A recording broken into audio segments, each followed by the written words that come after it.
Bisa mulai.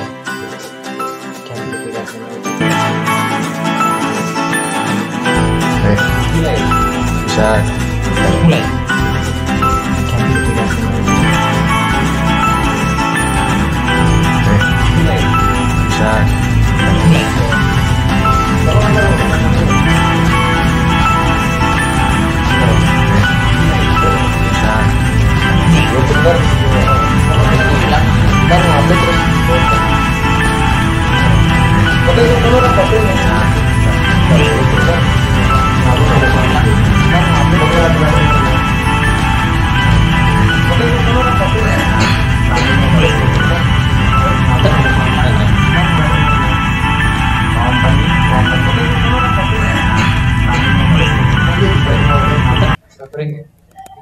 Aduh, Koreksi. lo bro, gue mau terkenal dulu. Apa lho? Facebooknya sedang baik. Halo Sobat SNG dimanapun berada, bergabung lagi dengan saya Siti Rohani dalam acara Dialog Inspiratif SNG Channel. Apa lho? Dan saat ini kita sudah bergabung pada dua narasumber kita yang paling oke dan tentunya menjadi inspirasi bagi kita.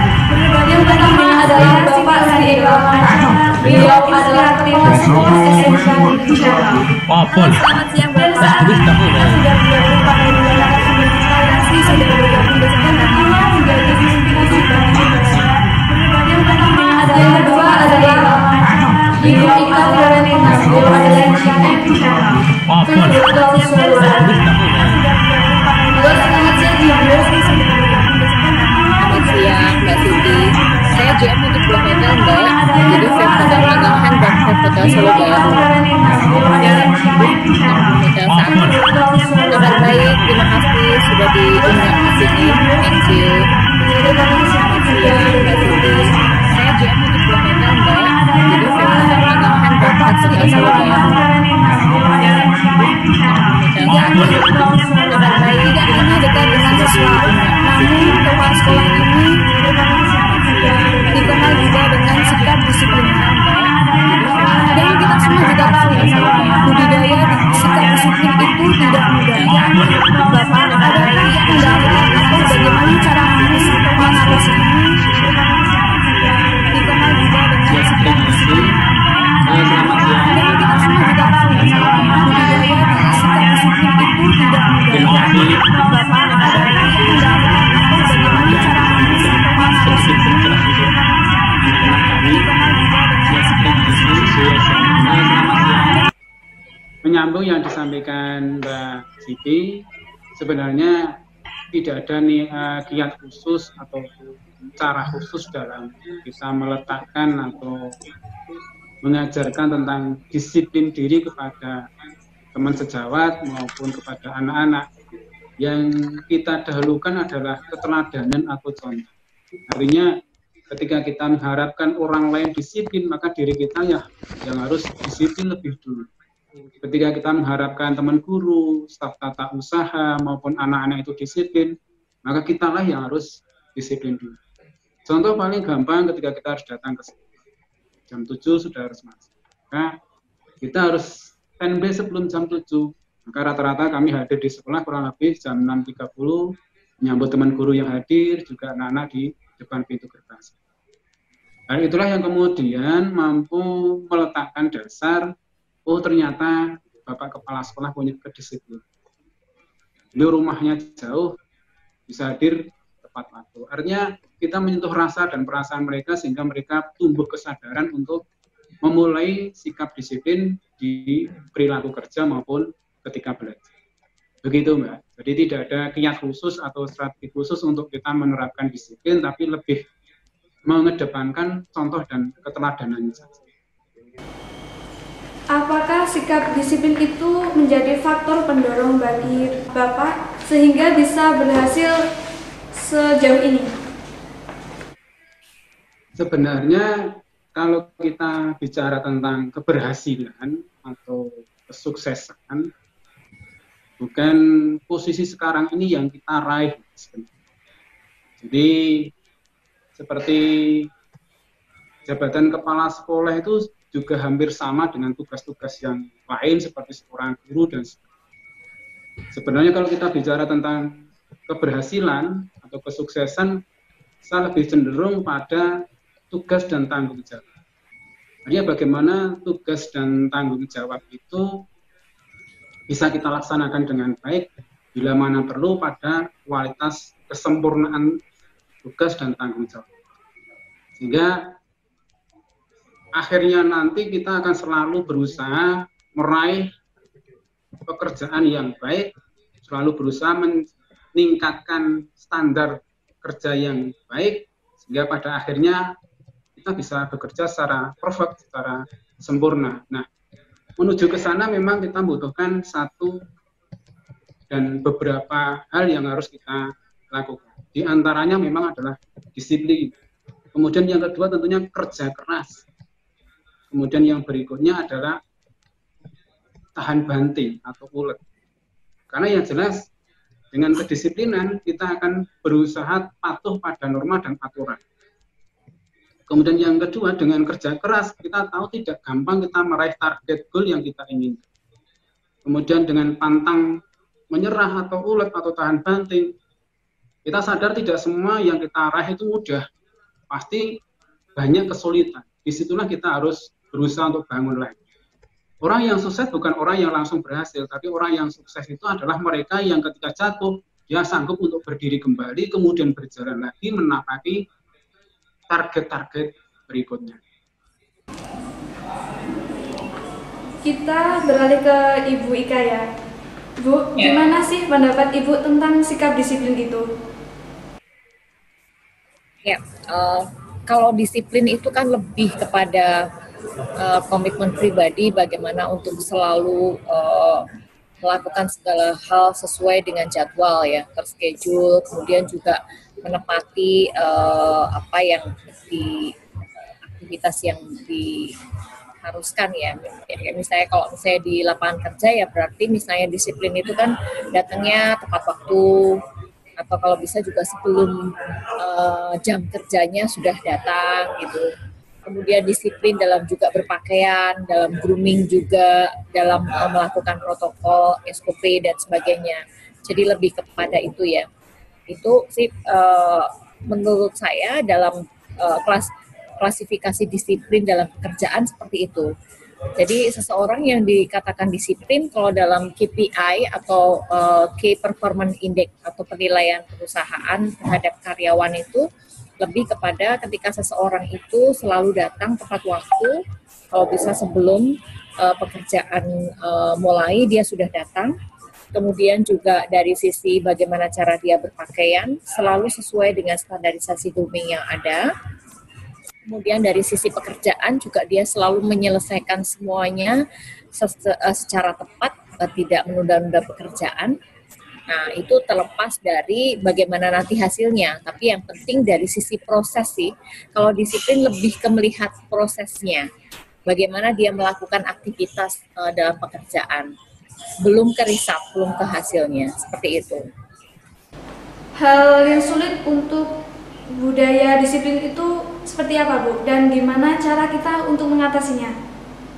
Ya, yang sulit dalam disiplin sebenarnya itu kan sebenarnya habit atau itu kebiasaan ya. Kalau misalnya dalam kunci sukses, kalau misalnya mau bekerja atau berkarir, salah satunya adalah memiliki attitude yang bagus. Kemudian yang kedua kan juga punya values yang bagus juga. Dan yang ketiga adalah kemauan untuk terus selalu berkembang. Nah, disiplin ini masuk di attitude. Attitude-nya selain kalau misalnya di perhotelan dan juga di karir dimanapun juga kan harus memiliki attitude yang bagus. Bagaimana kita itu memiliki pribadi yang bagus. Tapi salah satunya juga harus disiplin gitu. Jadi kalau misalnya tantangannya sih untuk menjadi disiplin biasanya anak-anak muda sekarang kan suka menunda pekerjaan ya. Dengan menunda pekerjaan itu otomatis juga akan menunda hasil kerja. Nah, ini mungkin buat teman-teman yang saat ini masih belajar, biasakan untuk selalu melakukan segala sesuatunya on schedule atau membuat jadwal dan target harian. Jadi kalau di sini sih salah satu kunci suksesnya adalah bagaimana you have to do the best as we can. Kita harus melakukan yang terbaik yang kita bisa, jadi apapun. Kalau saat ini kita menjadi siswa, ya kita harus menjadi siswa yang terbaik. Salah satu siswa yang terbaik bagaimana ya disiplin dalam hal datang misalnya ke sekolah harus selalu tepat waktu gitu ya. Kemudian disiplin dalam menyelesaikan tugas-tugas. Kemudian juga mengatur hidupnya secara disiplin. Kayak sekarang ini tantangannya kita melihat dengan adanya WFH, dengan adanya pandemik ini kan sekolah di rumah ya. Nah, di rumah saja sekarang bagaimana kita harus menerapkan scheduling itu untuk diri kita secara pribadi. Kita nggak bisa mengandalkan guru-guru, kita tidak bisa mengandalkan sekolah, karena di sini kan kita harus mengatur waktu kita sendiri. Nah, tantangannya kan seperti itu. Nah, bagaimana kita sebagai anak muda yang mau sukses, kita harus range sendiri schedule-nya kita. Kita mau bangun jam berapa, jam segini sampai segini kita mau ngapain, setelah itu nanti jam segini kita mau apa aktivitasnya, apa yang harus kita lakukan gitu. Bagaimana kita meng-create kegiatan-kegiatan pribadi di masa pandemik yang harus di rumah saja ini, ya kan? Bagaimana kita mengatur supaya dari pagi sampai malam itu kita melakukan pekerjaan yang atau pekerjaan atau belajar atau melakukan aktivitas yang bermanfaat. Kalau saya melihat tantangan terbesar saat ini adalah gadget ya, benar nggak sih? Teman-teman kan karena dengan pegang handphone, ketika kita pegang handphone, entah kita lihat Instagramnya orang, kita lihat statusnya orang, kita lihat YouTube, kemudian juga sekarang TikTok dan sebagainya, itu kan mereka di gadget itu kan selalu ada pop-up. Nah itu yang membuat kita kadang-kadang nggak terasa gitu. Ibaratnya nggak usah makan, nggak usah ngapa-ngapain, as long as udah pokoknya nonton ya udah tahu-tahu udah jam 1 siang misalnya kayak gitu. Itu tantangan terbesarnya. Cara mengatasinya yaitu kita harus strict. Gadget itu kan dibikin untuk memfasilitasi kita. Jangan sampai kita diperbudak atau justru malah kita yang menyalahgunakan gadget itu gitu. Jadi itu sarana buat kita untuk find out dunia luar, tapi jangan sampai kita dikendalikan oleh gadget. Itu salah satu solusinya. Dan kembali lagi ke Pak Eka. Halo Pak Eka. Halo juga, ya Mbak Siti. Gimana Pak pembahasan disiplin baik pribadi maupun di sekolah? Sebenarnya kalau disiplin bukan perlu kita bahas lagi Mbak, tapi bagaimana itu kita laksanakan. Kita implementasikan dan kita contohkan. Sebenarnya yang paling berat itu kan konsistensi dan komitmen.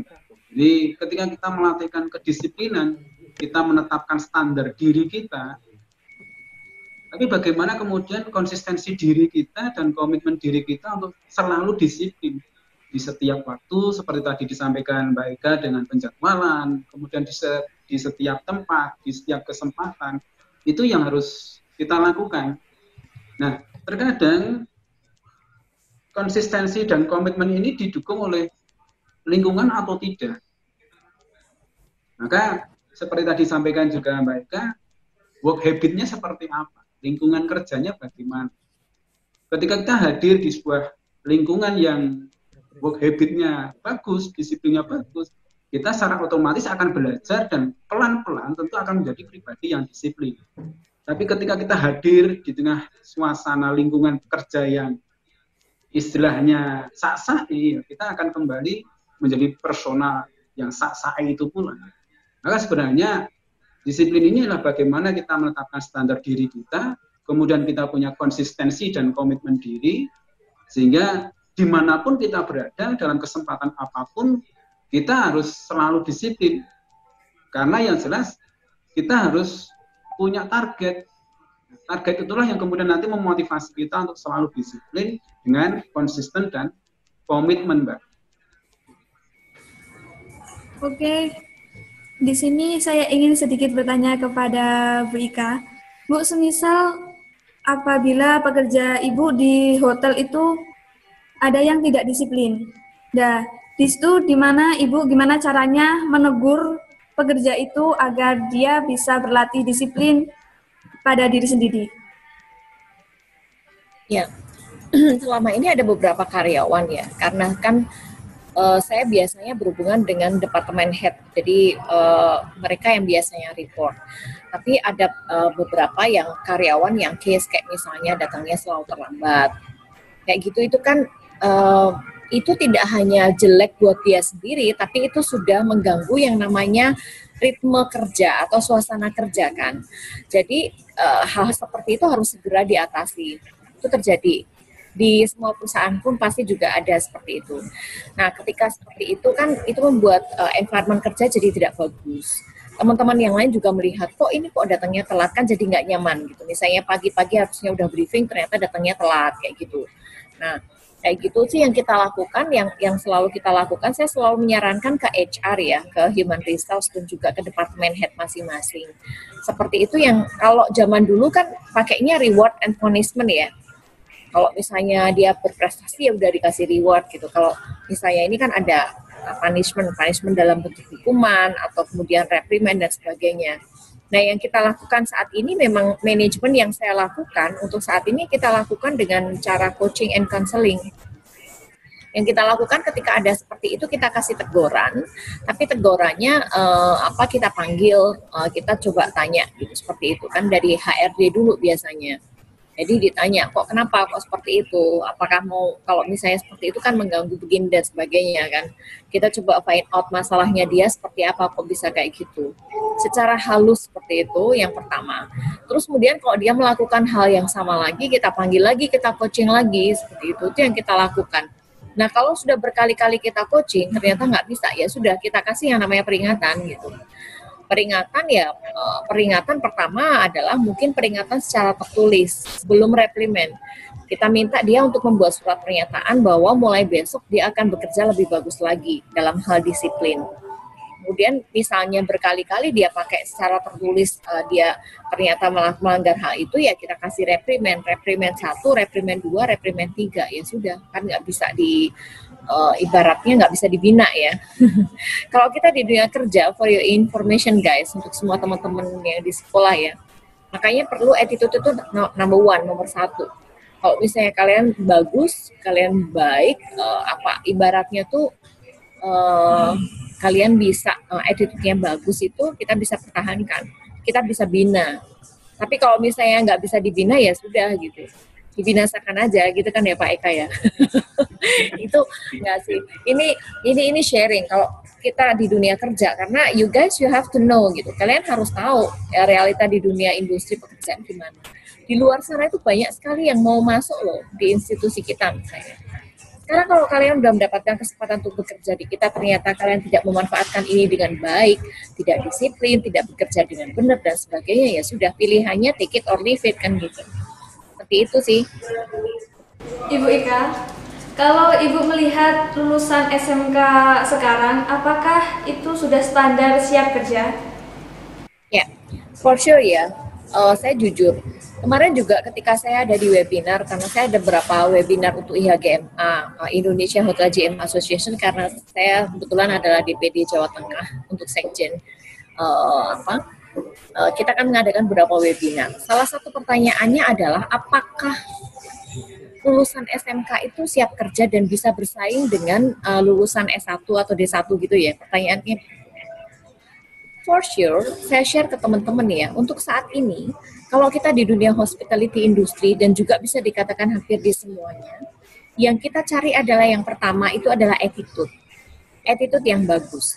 Bagaimana kita mencari seseorang yang punya pribadi yang bagus, pribadi yang jujur, kemudian yang disiplin. Disiplin itu adalah hanya salah satu aja, gitu. Jadi hanya salah satu aja untuk faktor penentu bagaimana seorang diterima atau tidak. Nah, kemudian yang kedua itu adalah setelah punya attitude yang bagus, punya values yang bagus, dan yang ketiga itu mau untuk berkembang. Kalau kita ngomong kompetensi teman-teman dari SMK, for sure kalian lebih menang dibanding dengan lulusan S1 saat ini. Makanya banyak sekali tim kita hire dari SMK. Bahkan sekarang ini saya selalu menggariskan ke semua tim, kalau mau hire daripada hire yang dari hotel lain alias membajak, atau yang fresh graduate lulusan dari universitas tapi songong gitu kan, sombong gitu, nggak bisa kerja, udah nanya gue digaji berapa gitu kan, hello gitu. Itu kita malah lebih mencari anak-anak yang SMK yang dulu sudah pernah on the job training di kita.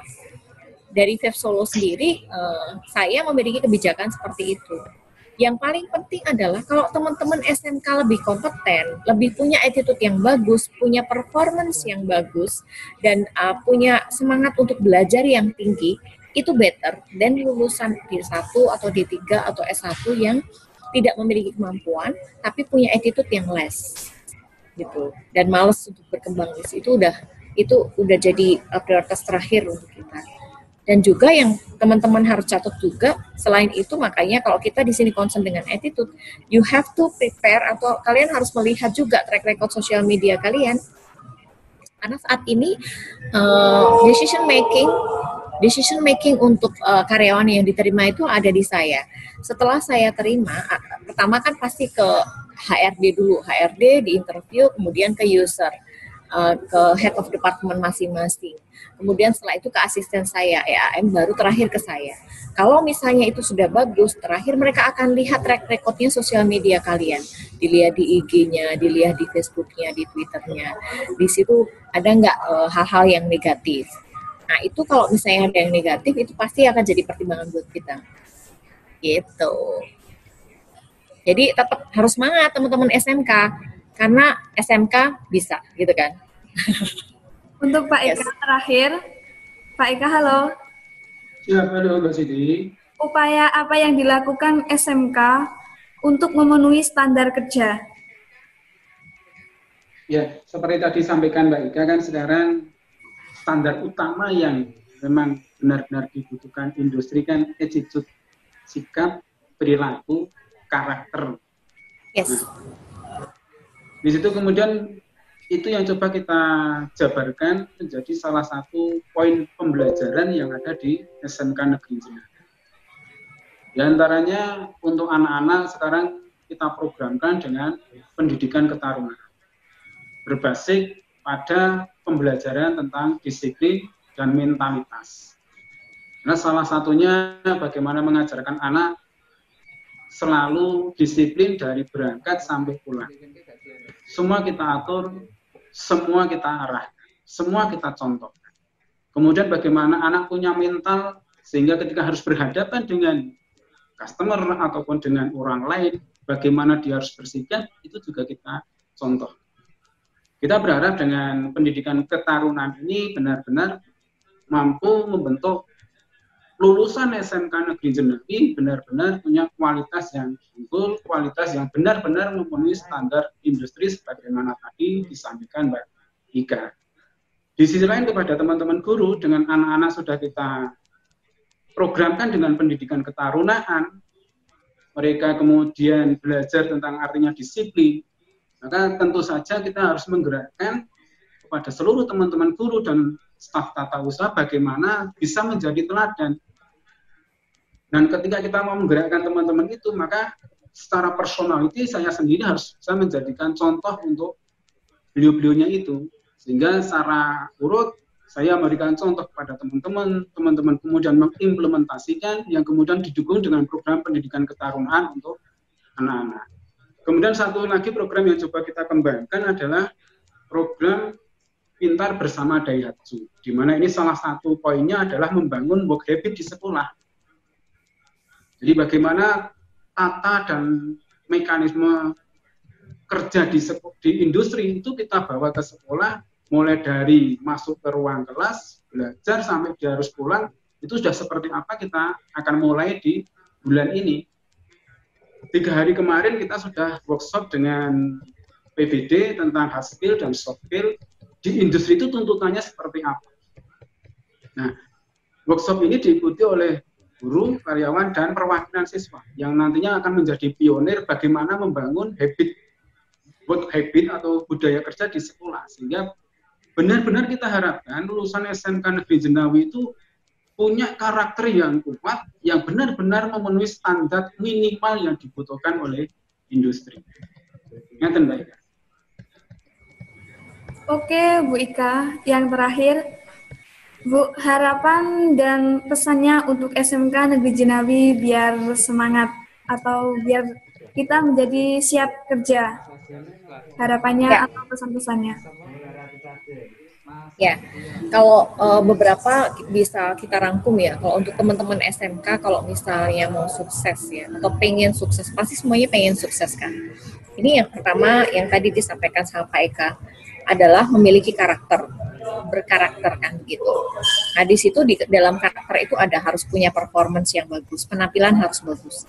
Kemudian yang kedua harus jujur dan juga disiplin dan juga harus fokus pada tujuan, harus backup, harus kuat. You guys, you have to be strong. Kalian harus kuat karena apa? Kita dalam kehidupan itu nggak mudah gitu. It is not easy. Nggak ada hidup yang flat. Semuanya pasti akan ada naik turun dan sebagainya. So you have to strong. Dan kemudian kalian harus selalu mau belajar. Kemudian do the best as you can. Itu dari sisi karakter. Yang kedua, bekali diri teman-teman dengan kompetensi atau skill yang tinggi, skillful. Kalian sekarang sudah punya gadget, sudah punya teknologi, sosial media dan sebagainya. Manfaatkan itu untuk menambah skill kalian. Di sekolah di Jenawi, saya yakin itu sudah bagus sekali programnya Pak Eka untuk bagaimana mendidik karakter teman-teman dan juga untuk di skillful, untuk di kompetensi. Jadilah seorang pribadi yang kompeten dan juga smart. Smart itu dalam artian kita harus banyak mengetahui apa yang menjadi impian dan cita-cita kita dan bagaimana segala sesuatu informasi yang kita butuhkan untuk mencapai impian tersebut. Nah, jadi you have to be competent dan juga harus smart dan kita harus mau untuk mobile, harus mau pindah-pindah. Nah, ini kalau misalnya mau sukses ya, jangan cuma di satu kota aja karena kayak misalnya Bu Ika sekarang bisa jadi GM ini sempat kerja di Jakarta, sempat ke Bali, sempat ke Solo, ke Jakarta lagi dan sebagainya. Itu bagaimana kita menjadi pribadi yang tangguh dengan mobility atau dengan pindah-pindah. Nah, yang terakhir pesan saya ya, setelah kalian melakukan itu semua, yang terakhir banyak doa. Just do your best and let God do the rest. Itu kalau kalian follow di Instagram kita Ika Florentina dan Facebook pasti banyak sekali statement kayak gitu. Karena sebagus kita usaha, sekeras apapun kita berusaha, kalau Tuhan tidak mengizinkan atau Allah tidak mengizinkan, it won't be happen. Tidak akan terjadi kan gitu. So just do your best and let God do the rest. Mari kita lakukan yang terbaik dan biarkan Tuhan yang menentukan hasilnya.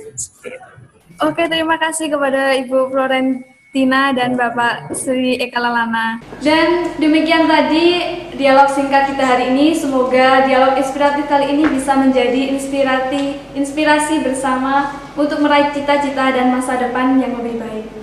Saya dan kru bertugas mengucapkan terima kasih dan mohon maaf apabila ada salah kata. SNG Channel Inspiratif dan Prestasi untuk Negeri. Terima kasih.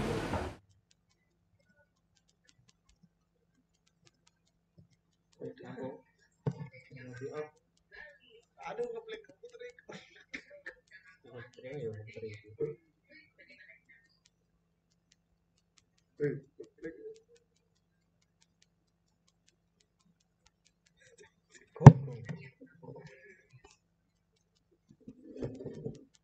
Rasa di stop. Mandeknya nggak Bu? Hah? Orang kan.